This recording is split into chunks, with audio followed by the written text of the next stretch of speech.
أعوذ بالله من الشيطان الرجيم. بسم الله الرحمن الرحيم.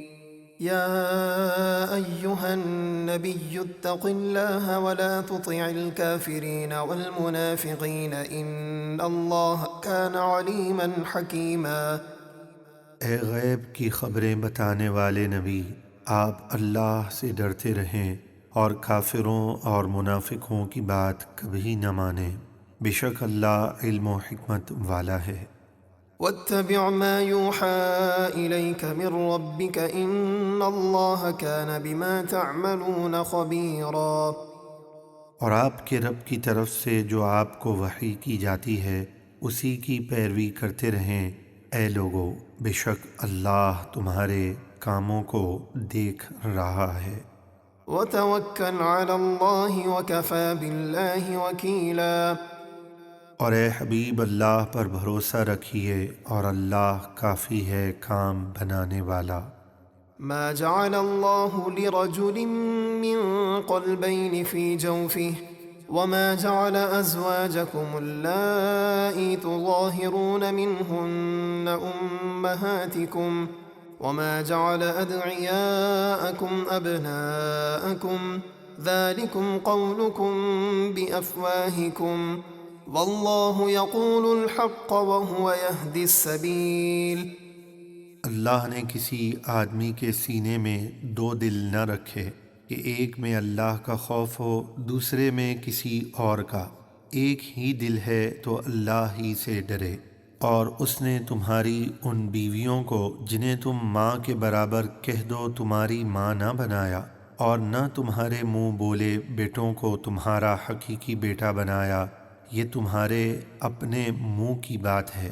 زمانہ جہالت میں لوگ اپنی بیوی کو اپنی ماں کی مثل قرار دے کر اسے ہمیشہ کے لیے حرام سمجھتے تھے، اس کی ممانعت کی گئی، اور اسی طریقے سے منہ بولے بیٹوں کو اپنا حقیقی بیٹا سمجھتے ہوئے میراث میں اسے شامل کرتے اس کا رد کیا گیا۔ اور اللہ حق فرماتا ہے اور وہی سیدھی راہ دکھاتا ہے۔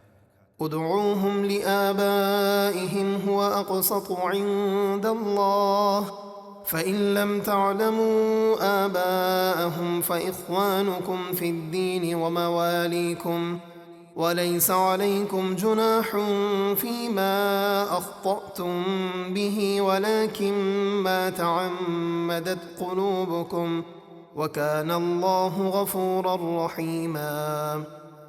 تم ان منہ بولے بیٹوں کو ان کے اصل باپ ہی کے نام سے پکارو، یہ اللہ کے نزدیک زیادہ انصاف کی بات ہے۔ پھر اگر تمہیں ان کے باپ معلوم نہ ہوں تو انہیں بھائی کہہ کر پکارو، وہ دین میں تمہارے بھائی اور تمہارے دوست ہیں، اور تم پر اس بات میں کچھ گناہ نہیں جو بلا قصد و ارادہ تم نے کہی، یعنی ممانعت سے پہلے جو تم انہیں اپنا بیٹا سمجھ بیٹھے اس میں کوئی گناہ نہیں۔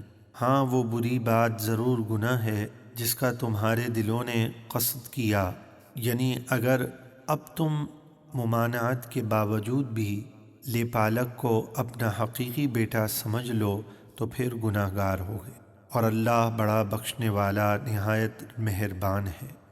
النبي أولى بالمؤمنين من أنفسهم وأزواجه أمهاتهم وأولو الأرحام بعضهم أولى ببعض في كتاب الله من المؤمنين والمهاجرين إلا أن تفعلوا إلى أوليائكم معروفا كان ذلك في الكتاب مسطورا.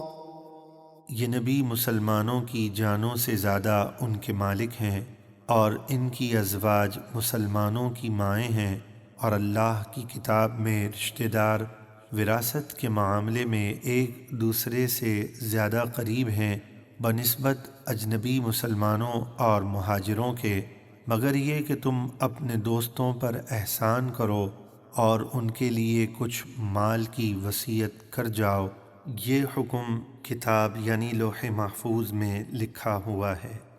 وَإِذْ أَخَذْنَا مِنَ النَّبِيِّينَ مِيثَاقَهُمْ وَمِنْكَ وَمِن نُوحٍ وَإِبْرَاهِيمَ وَمُوسَى وَعِيسَى ابْنِ مَرْيَمَ وَأَخَذْنَا مِنْهُم مِّيثَاقًا غَلِيظًا۔ اور اے حبیب یاد کیجئے جب ہم نے تبلیغ رسالت پر نبیوں سے عہد لیا، اور آپ سے اور نوح سے اور ابراہیم اور موسیٰ اور عیسیٰ ابن مریم سے، اور ہم نے ان سے پختہ عہد لیا۔ لِيَسْأَلَ الصَّادِقِينَ عَن صِدْقِهِمْ وَأَعَدَّ لِلْكَافِرِينَ عَذَابًا أَلِيمًا۔ تاکہ اللہ سچوں سے یعنی انبیاء سے ان کے سچ کے متعلق یعنی احکام کے پہنچانے کے متعلق سوال کرے، اور اس نے کافروں کے لیے دردناک عذاب تیار کر رکھا ہے۔